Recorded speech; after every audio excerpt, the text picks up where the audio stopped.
dalam dalam rangka kegiatan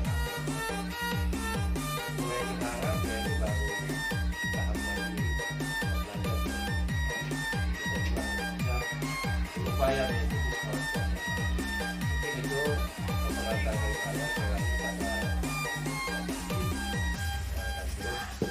suara untuk karena saya yakin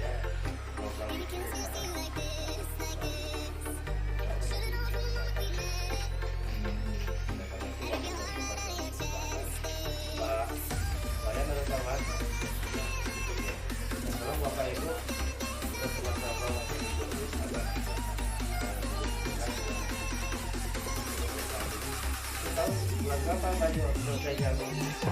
Insya Allah bulan Juli ramah ya. Baik kita ikuti, kita belajar, kita berbagi. Mungkin itu dari saya lebih kurang dari wadah. Nah, itu bagaimana?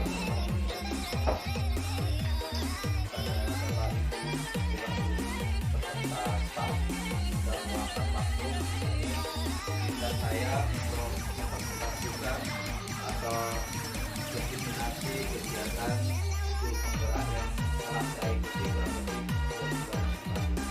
Ini mengenai yang pertama modul 1.4 kita akan membahas yaitu budaya positif yang ada di sekolah.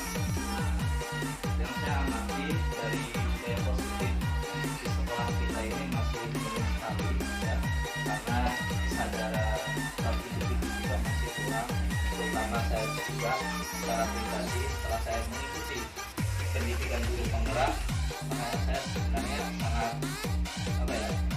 kurang sekali ternyata dalam materinya itu sangat kurang sekali mengenai budaya positif. Selanjutnya kita akan bereksplorasi konsep. Yang pertama, disiplin positif dan nilai-nilai kebajikan universal. Yang kedua, teori motivasi, cara motivasi siswa, cara motivasi guru dan rekan jawab kita, hukuman, penghargaan, dan segitiga restitusi, serta keyakinan kelas. Kenapa di sini ditulis keyakinan kelas? Karena sudah tidak berlaku lagi dengan peraturan kelas atau peraturan sekolah, semua dirubah dengan keyakinan sekolah. Yang keempat yaitu kebutuhan dasar manusia dan dunia berkualitas. Kelima yaitu 5 posisi kontrol kita sebagai pendidik di dunia. Yang keenam yaitu mengenai segitiga restitusi. Di sini ada segitiga restitusi akan membahas mengenai kebajikan-kebajikan yang kita harapkan dari siswa maupun dari pendidik. Yang pertama yaitu eksplorasi konsep. Nah, pembelajaran yang pertama yaitu disiplin positif dan nilai-nilai kebajikan universal. Nah, dalam disiplin positif dan nilai-nilai kebajikan universal ini banyak maksudnya ya Bapak Ibu.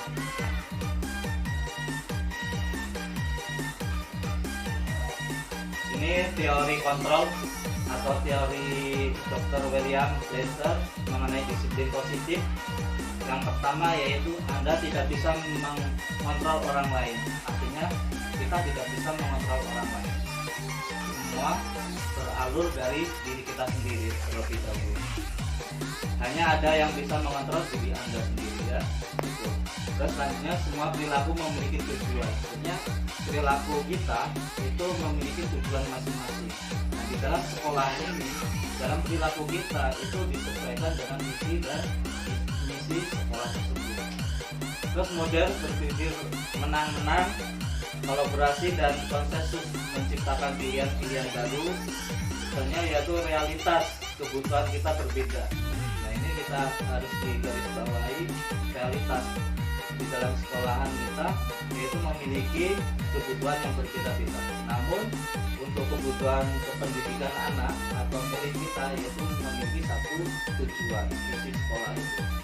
Kita berusaha memahami pandangan orang lain tentang dunia. Setiap orang memiliki gambaran yang berbeda.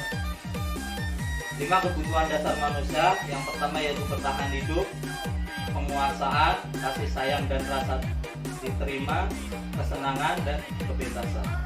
5 posisi kontrol. Yang pertama yaitu penghukum, 2 membuat rasa bersalah, yang ketiga teman, dan 4 pemantau, dan 5 manajer. Nah, dalam posisi kontrol ini kita sebagai seorang pendidik pasti sudah pernah atau mengalami menghukum siswa ya, dengan peraturan terbaru yaitu diganti murid dan sekarang. Terus pembuatan rasa bersalah. Nah, ketika kita menghukum, pastikan kita mengejar murid kita itu rasa bersalah. Nah, ini nanti ada makna teori segitiga restitusi itu dalam penyelesaiannya. Terus teman pemantau, artinya teman, kita gandeng siswa itu sebagai teman untuk komunikasinya. Agar apa? Agar tidak ada beban untuk siswa tersebut.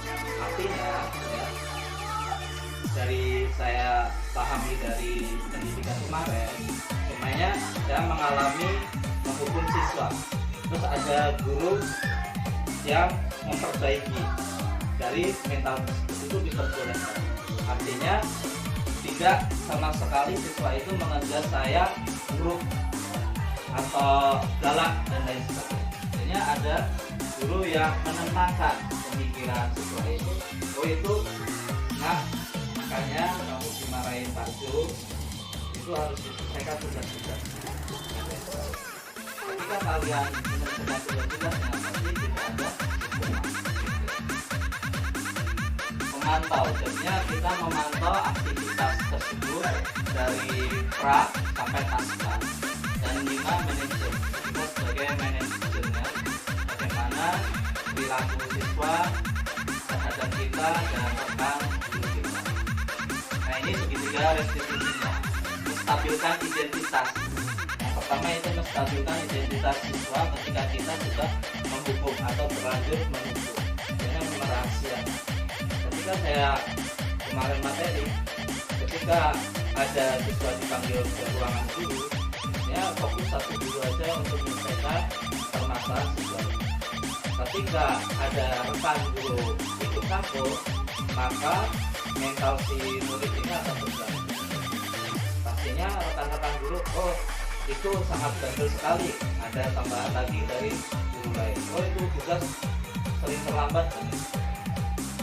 Terus validasi kebutuhannya apa sih murid itu setelah melanggar peraturan tadi atau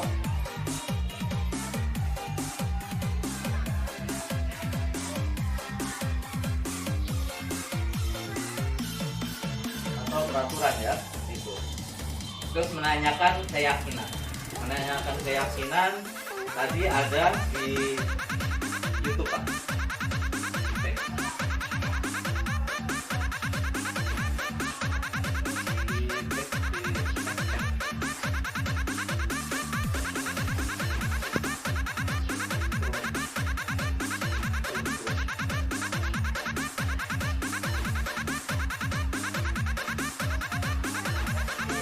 Nah ini ada 2 kasus yang kemarin saya alami ya.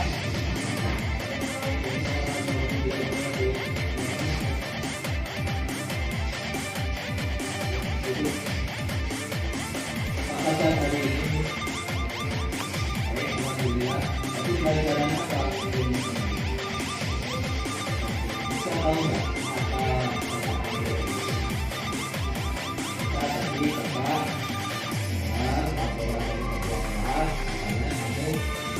tentang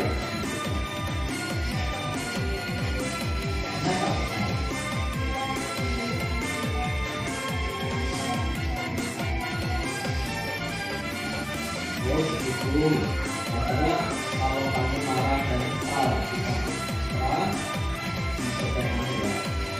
kalau ada di posisi kamu, satu juga pasti akan terjadi hal yang sama. Lalu apa yang kamu lakukan terhadap itu?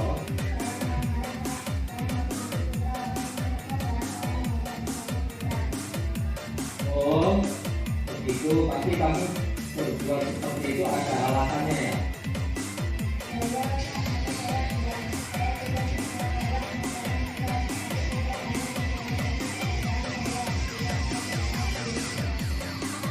Ya wajarlah kalau kamu merasa marah ya, karena tidak rela pekerjaanmu yang tidak layak diproses, diminta oleh kita.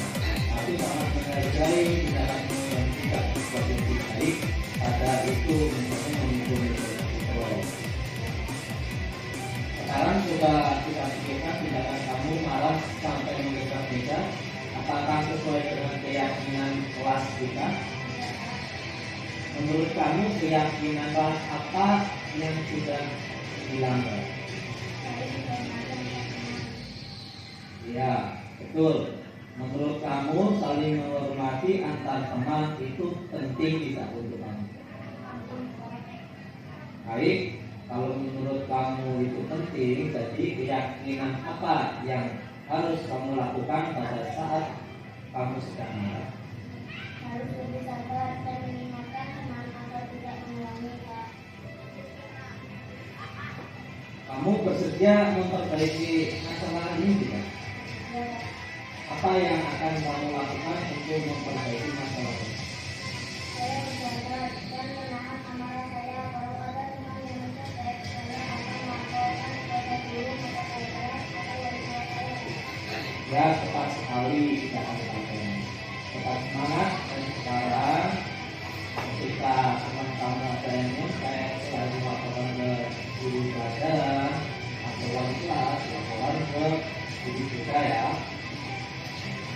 Silakan kembali ke kelas dan melanjutkan pelajaran bahasa Inggris di malam ini ya. Ya, sama-sama. Waalaikumsalam warahmatullahi wabarakatuh.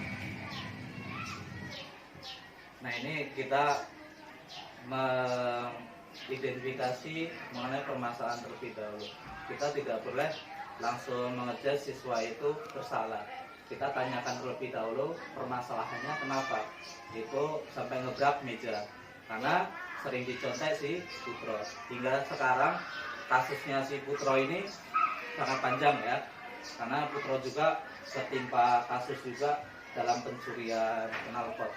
Hingga saat ini belum bisa beraktivitas di sekolah. Itu untuk informasi terakhir, masih pulang ke DMU. Terus teori motivasi yang pertama yaitu untuk menghindari hukuman. Nah, kita sadar bahwasanya dalam program kementerian juga dari kurikulum K13 diganti implementasi kurikulum Merdeka. Nah, ini kenapa kita harus menghindar dari hukuman tersebut? Bukan menghindari, tapi meminimalisir hukuman. Itu boleh menghukum tapi dengan standar yang agak rendah gitu. Terus untuk mendapatkan imbalan, untuk menghargai diri sendiri. Nah, ini teori-teori dari motivasi, yaitu ada 3 itu, dari 3 konsep itu. Nilai kebajikan universal yaitu keyakinan kelas itu. Jadinya silakan Bapak Ibu yang wali kelas, kita rubah untuk peraturan kelas itu, kita buat dengan keyakinan kelas. Semuanya keyakinan kelas kita sepakati bareng-bareng per kelas antara Bapak Ibu dengan murid kita ya, itu. Apakah makna disiplin? Berasal dari bahasa Latin disciplina yang artinya belajar. Ya, kita belajar disiplin itu. Step by step kita tetap belajar mengenai disiplin. Makna asal dari kata ini berkonotasi dengan disiplin diri dan murid-murid Socrates dan Plato. Disiplin diri membuat orang menggali potensinya menuju sebuah tujuan, apa yang dia hargai. Jadinya disiplin itu kita tidak bisa mengekang ya per individu. Makanya kita mulai dari diri kita sendiri disiplin. Namun dalam budaya kita, makna kata disiplin telah berubah menjadi suatu yang dilakukan seseorang pada orang lain untuk mendapatkan kepatuhan. Kecenderungan umum adalah menghubungkan kata disiplin dengan ketidaknyamanan. Pasti kita menyuruh disiplin itu ada rasa ketidaknyamanan antara kita yang mengajak maupun yang diajak ya. Bukan dengan apa yang kita hargai atau mencapai suatu tujuan yang mulia. Nilai-nilai kebajikan universal. Nilai-nilai kebajikan adalah sifat positif manusia yang merupakan tujuan mulia yang ingin dicapai setiap individu. Tentunya banyak sekali nilai-nilai kebajikan. Yang pertama, seperti kita mengisi rapat kemarin ya, profil pelajar Pancasila, itu merupakan nilai-nilai kebajikan bagi siswa kita juga.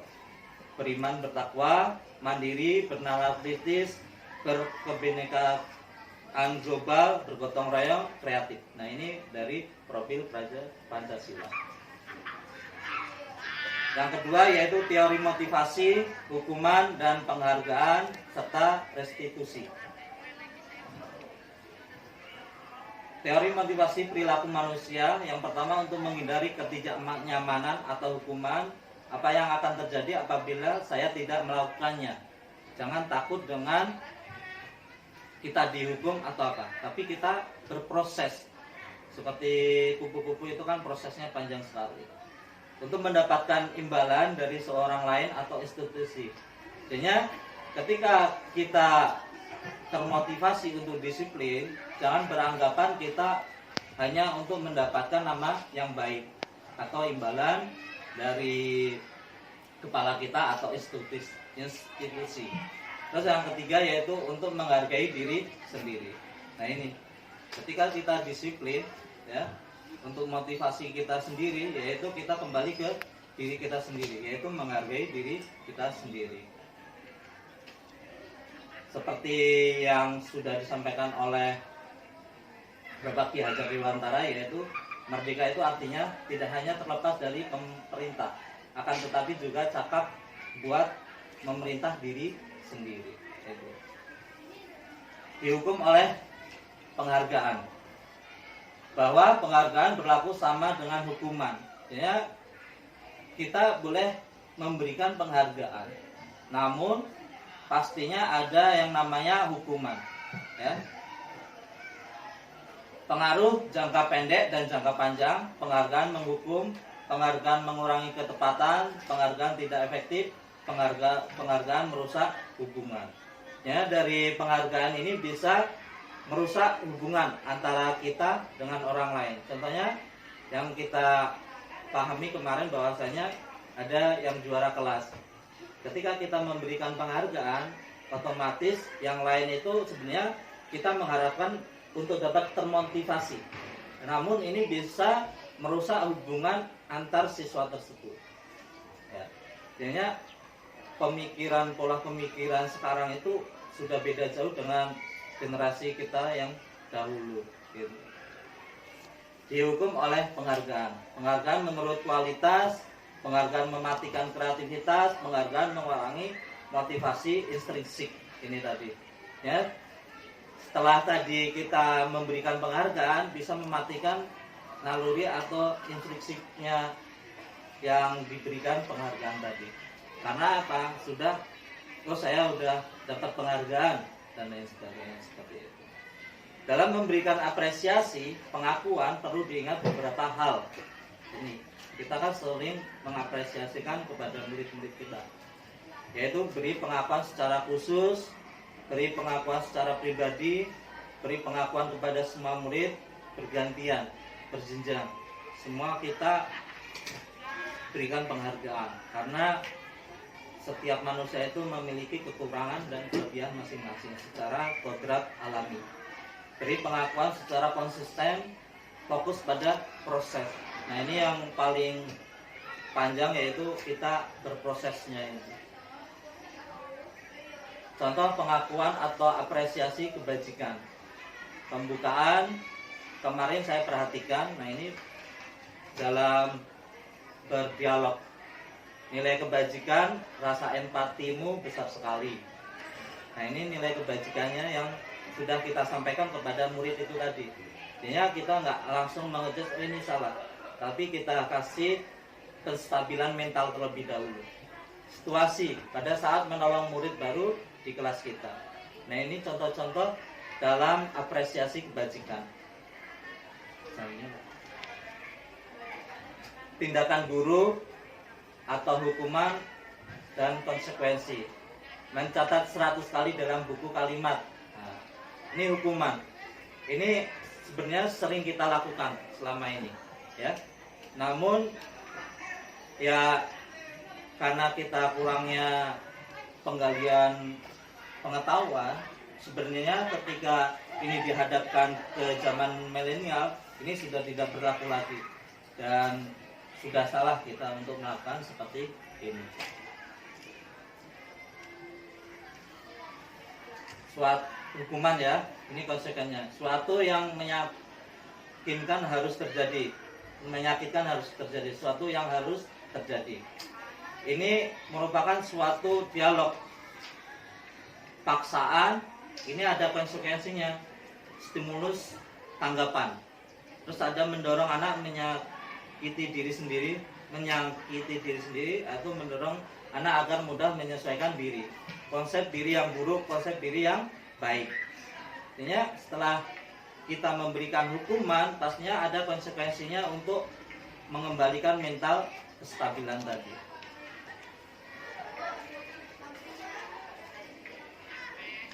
Apa itu restitusi?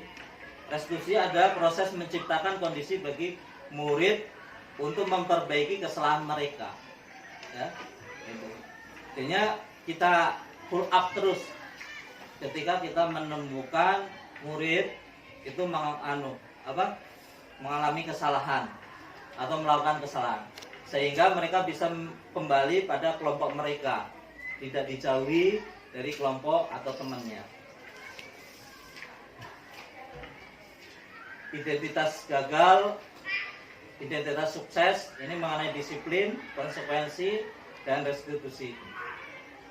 Sesuatu yang menyakitkan harus terjadi, konsekuensinya sesuatu yang harus terjadi, dan restitusinya yaitu merupakan pilihan, ya, suatu pilihan.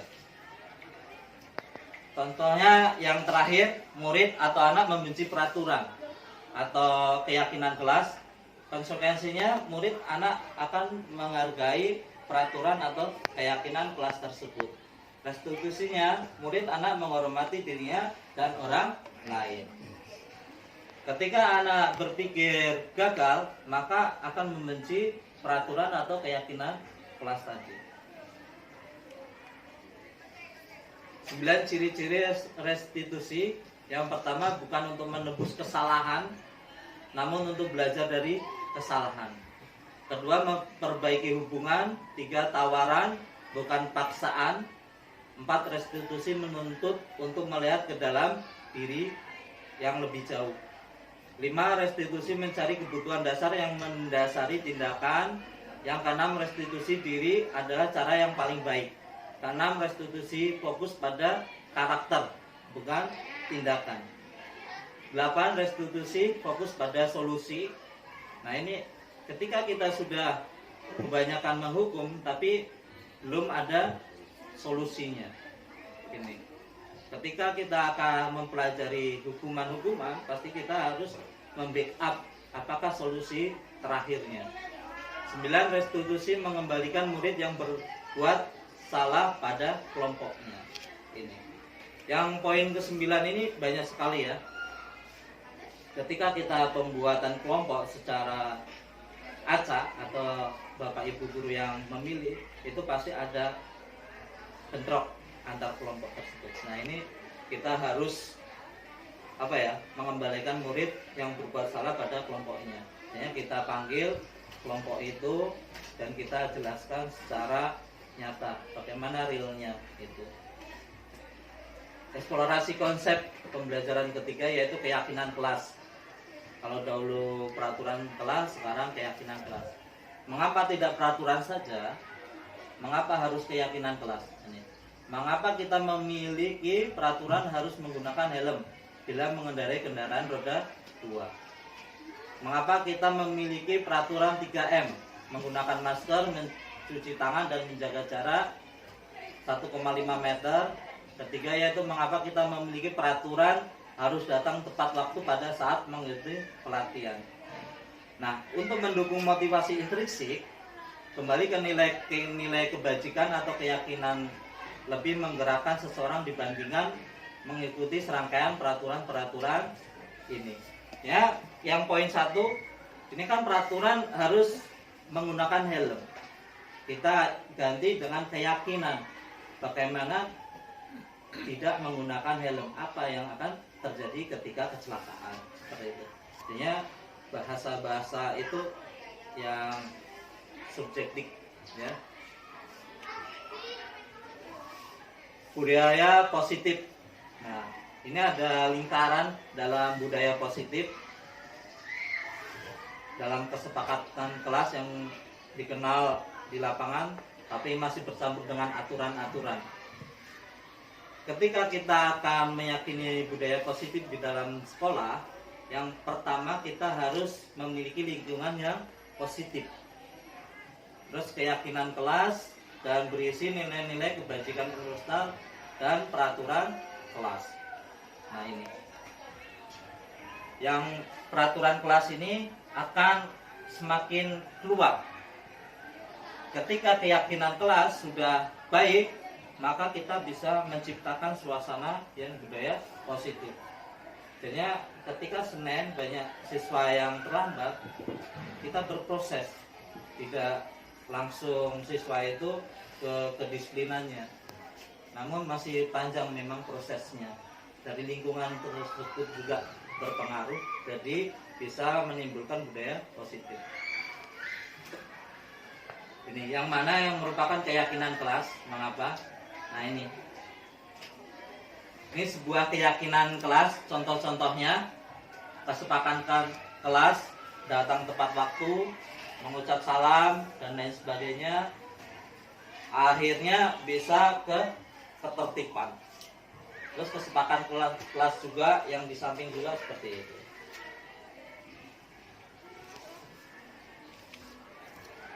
Nah, kegiatan pendalaman keyakinan kelas ini menggunakan tabel T dan Y. Hormat, ini terlihat, terdengar, berperilaku. Ini untuk tabel T-nya. Hormat tampak seperti datang tepat waktu. Tidak tampak seperti sering hadir terlambat. Ini bisa kita amati. Menyapa teman dan guru setiap hari, tak acuh kepada teman dan guru. Ya, mengembalikan barang teman setelah kita pinjam dan mengucapkan terima kasih. Ini yang sering kita sampaikan kepada murid juga.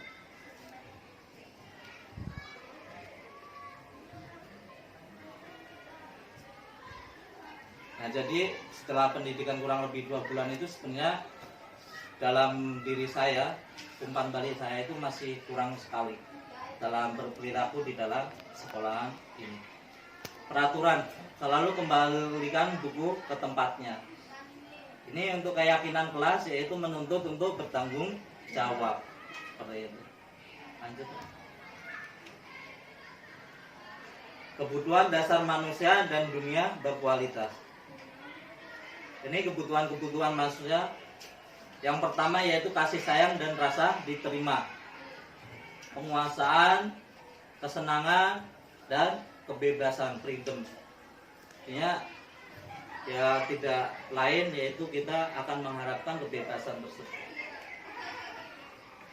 5 posisi kontrol. Ini ada 5 posisi kontrol, yaitu penghukum, pembuat orang bersalah, teman, pemantau, dan manajer. Pemantau ini bisa kita berkoordinasi dengan rekan kita, sesama guru. Setelah kita mengejar si murid tadi bersalah, suruh penggalian informasi. Kenapa mereka sering terlambat? Gitu. Bapak ibu guru yang dekat rumahnya siapa? Suruh kontrol untuk mencari informasi tersebut.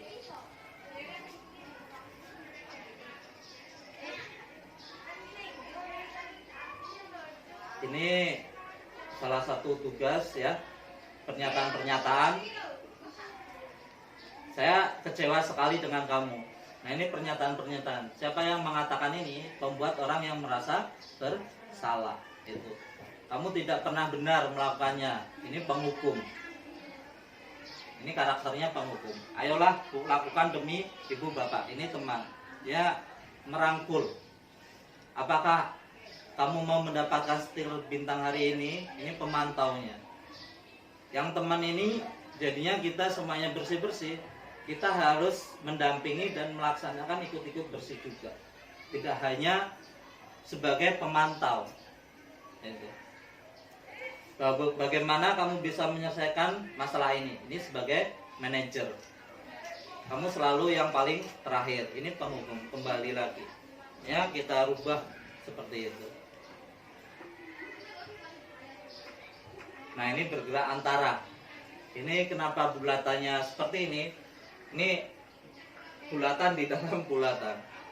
Artinya peraturan, pemantau, konsekuensi atau hadiah. nilai-nilai manajer untuk memperbaikinya. Lanjut. Nah, ini yang segitiga restitusi. Seperti video tadi, jadinya untuk yang pertama itu menstabilkan identitas, yang kedua meyakinkan keyakinan, terus validasi kebutuhan si siswa tersebut. Apa kebutuhannya?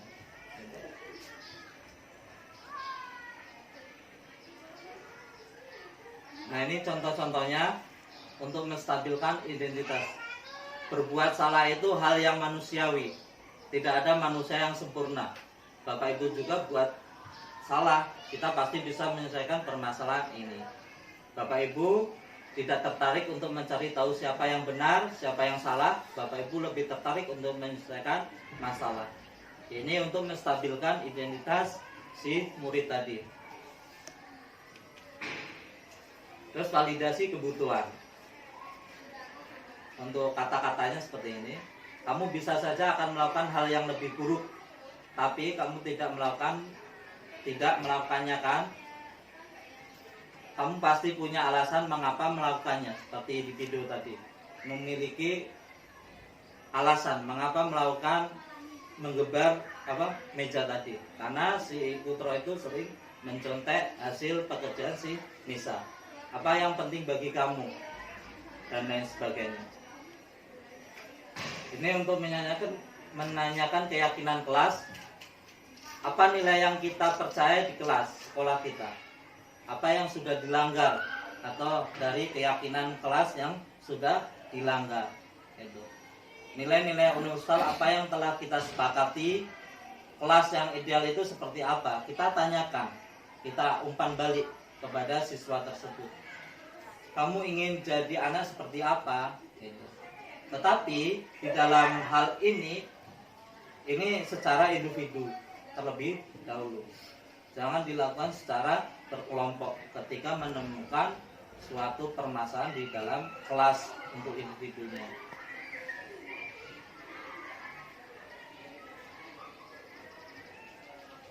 Ini untuk kita ya, intervensi 30 detik untuk meyakinkan sebuah keyakinan kelas tadi.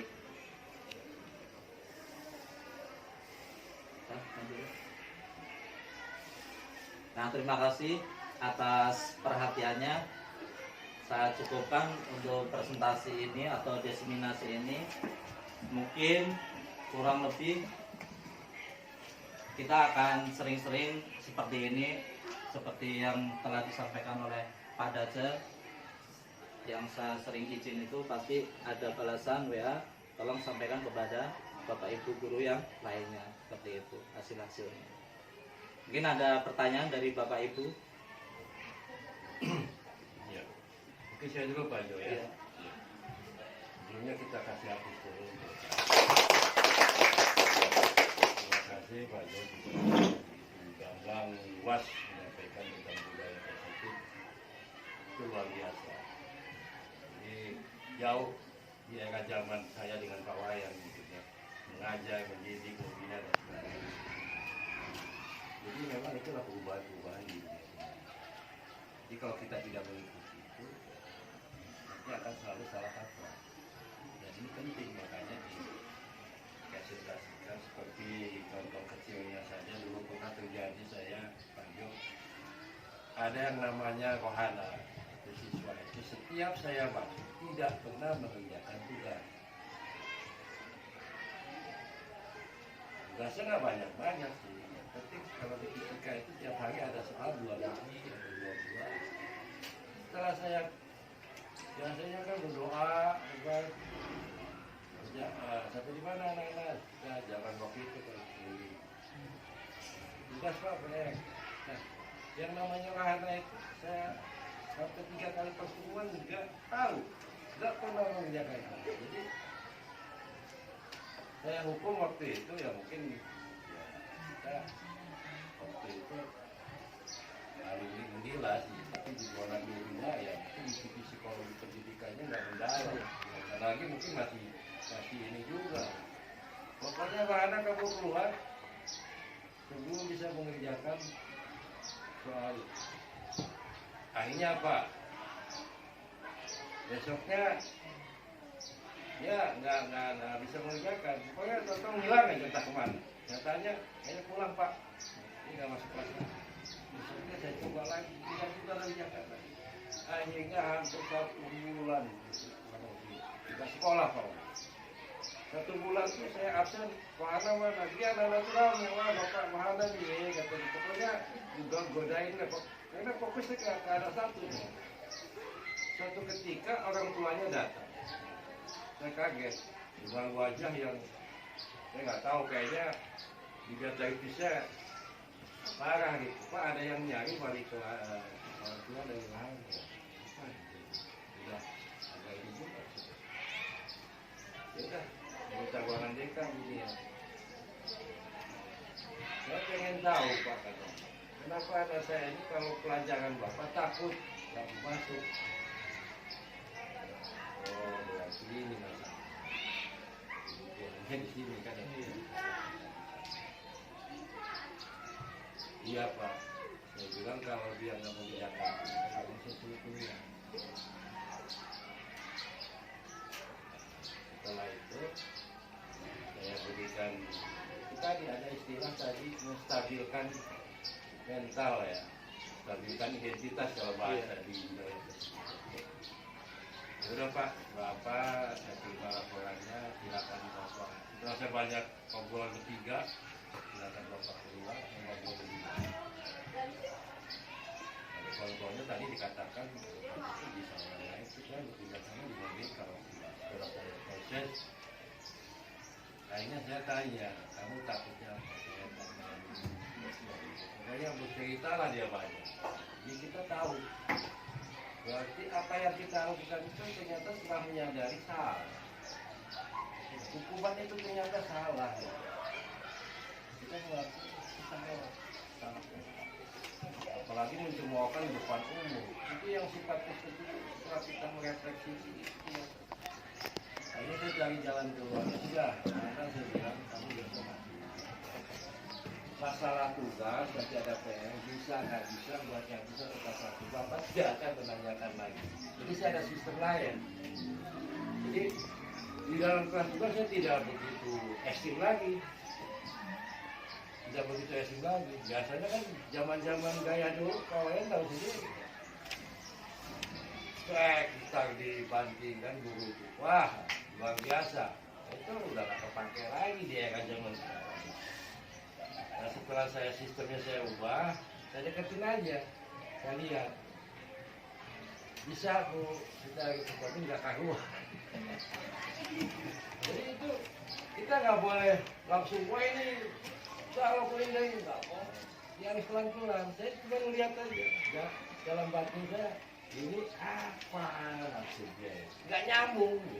Yang itu yang penting kan saya sarannya waktu itu kamu yang penting buat. Kemudian kerjakan. Dia sudah kerjakan, tapi saya amati itu tidak nyambung.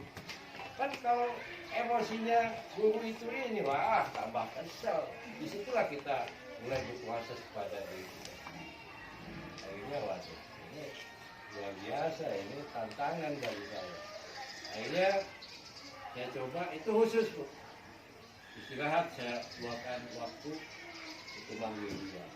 Tapi ini Pak Joya itu bisa terjadi bagi bapak ibu atau teman yang lain yang tidak mampu.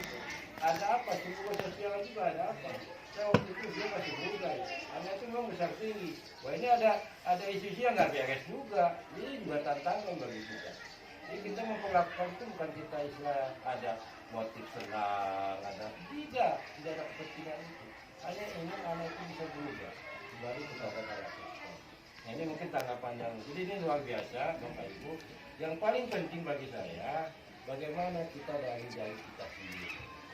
Jadi kita ciptakanlah situasi seperti tadi udara besar itu lingkungan positif dari kita dulu. Dari dulu bagaimana membina hubungan antara sesama teman, sesama sejawat dan sebagainya. Itu luar biasa. Isi materi tadi luar biasa. Jadi marilah kita merefleksi diri kita sendiri. Yuk kita ciptakan suasana dengan kebutuhan, dengan nyaman. insya Allah kalau sudah kita kan mulai dari diri kita. Karakter itu akan kita bawa ke kelas ke lingkungan. Saya yakin dengan itu. Nah mungkin saya juga belum banyak belajar, tetapi apalah dengan Pak Wayan. Kita hanya belajarnya dari pengalaman, mungkin Pak Wayannya dari membaca dan sebagainya. Tapi insya Allah apa yang kita lakukan itu sudah luar biasa pada saat itu. Nah kita di era zaman sekarang ini banyak perubahan Pak Wayan. Menghukum juga hati-hati. Karena tadi ditekankan oleh Pak Jo, ada sikap bahasa sekarang mungkin membuli ya. Nah, ya. Seperti kejadian Pak Wayan kemarin kan, anak itu tongkrong tidak gotong royong. Lalu siapa Pak Wayan membersihkan WC, bukan membersihkan WC itu artinya bekas kotoran lalu itu enggak, yang penting dibersihkan di saku. Itu pun orang tuanya sudah komplain, tidak terima kan begitu Pak Wayan. Pak Wayan datangi ke rumah, saya kaget juga.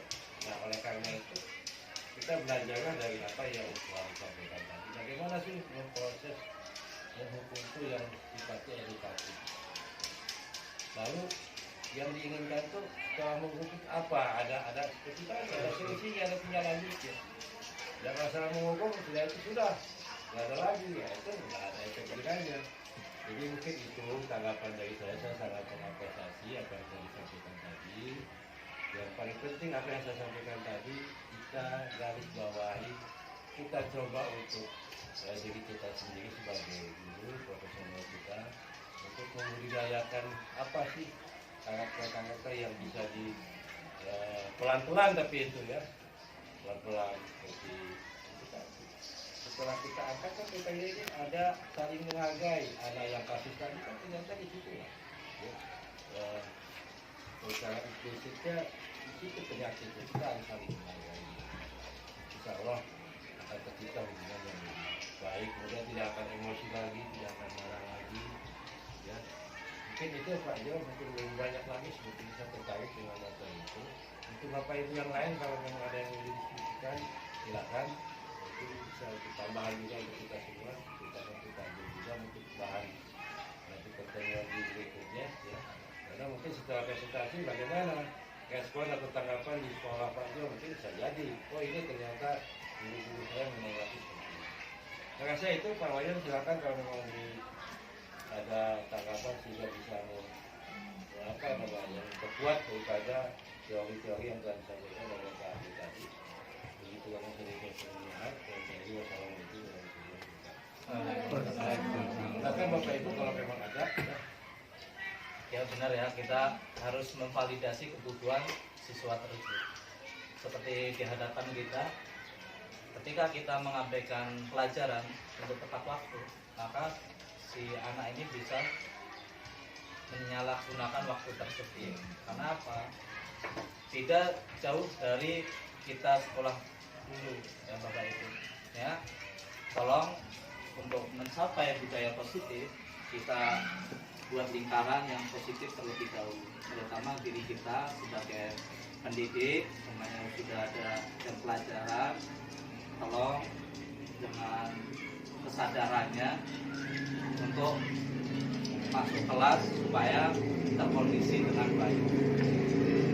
Terus untuk bulan November sebenarnya saya akan mempresentasikan mengenai sekolah atau sekolah ramah anak, dari konveksi ke sekolah ramah anak.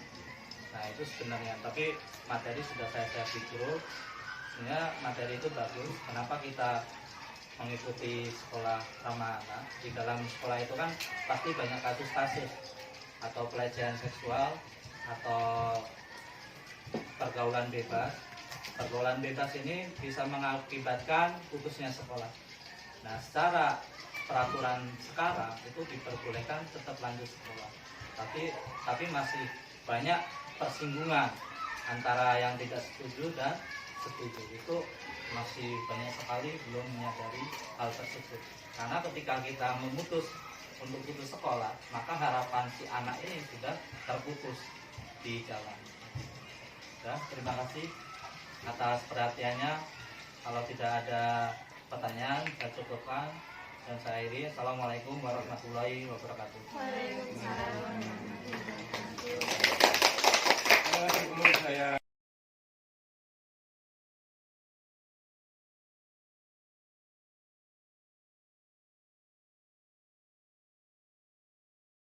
Assalamualaikum warahmatullahi wabarakatuh.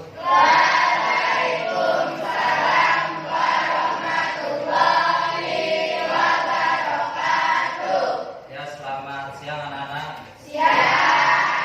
Terlebih dahulu Pak Jo presensi ya. Ini.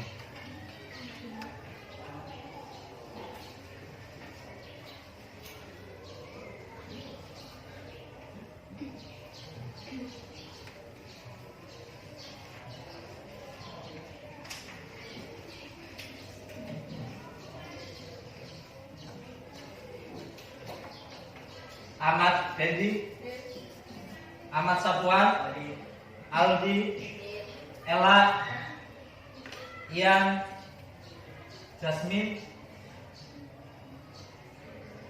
Jessica, Khadijah, Melinda, Maxila, Muhammad Yusuf, Putu Bunga, Winda Rosyandi.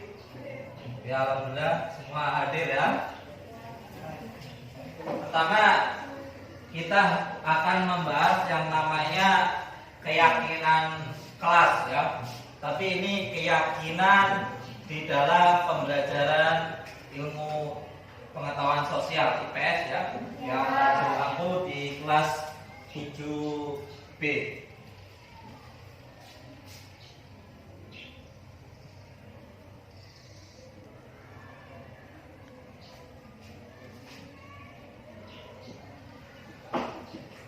Nah, dari keyakinan kelas ini, ya, keyakinan kelas ini merupakan suatu budaya positif. Bagaimana kalian meyakini diri kalian bahwasanya kalian itu bisa merubah sifat-sifat buruk atau kurang terpuji, ya. Nah, dalam pembelajaran IPS ini kita buat kesepakatan atau keyakinan kelas, ya. Yang pertama kira-kira apa nak? Apa kira-kira? Kesepakatan kita, keyakinan kita dalam pembelajaran IPS. Apa? Diperbolehkan minum?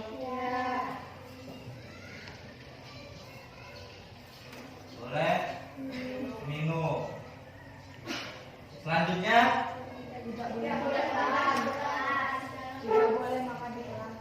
dilarang makan kelas.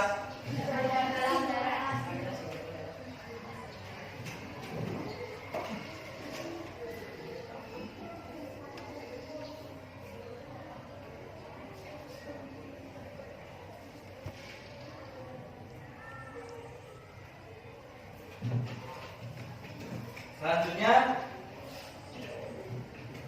apa?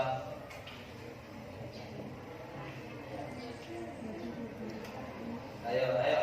Keyakinan kelas ini hal-hal positif, ya. Yang dari dulu peraturan kelas kita rubah dengan kalimat-kalimat positif. Nah, dari kalimat kedua ini tidak boleh makan dalam kelas. Nah, kalimat positifnya yaitu apa? Jaga kebersihan. Karena ketika kita makan di dalam kelas itu akan menimbulkan kegaduhan atau ruang kelas kita tidak kondusif dan kotor ya. Keyakinan kelasnya yaitu jaga kebersihan. Terus yang ketiga apa? Tidak boleh mengeluarkan baju. Nah, keyakinan kelas yang harus kita yakini yaitu apa? Rapi, ya kan? Karena dari hal-hal kalimat positif, ya, kita harus rapi. Selanjutnya,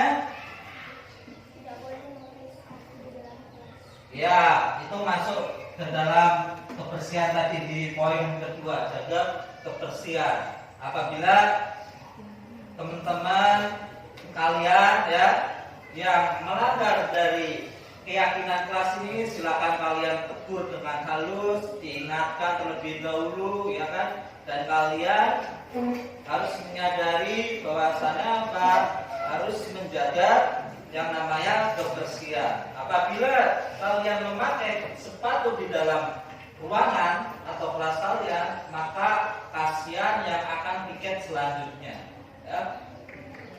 Selanjutnya, apabila lingkungan kita hujan, maka sangat kotor sekali ya, karena di lingkungan kita belum terlalu aspal semuanya jalan di lingkungan desa kita. Dan apa?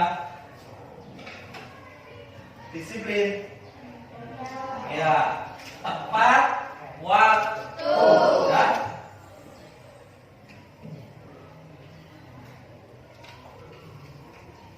Nah, tepat waktu. Kelima, tidak boleh beringsik. Tidak boleh beringsik itu kalimat yang belum positif. Kita rubah dengan tenang, ya kan? Harap tenang.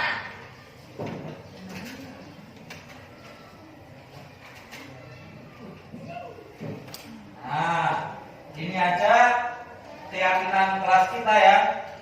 5 keyakinan kelas. Yang pertama, diperbolehkan minum. Kedua, tidak boleh makan dalam kelas atau jaga kebersihan.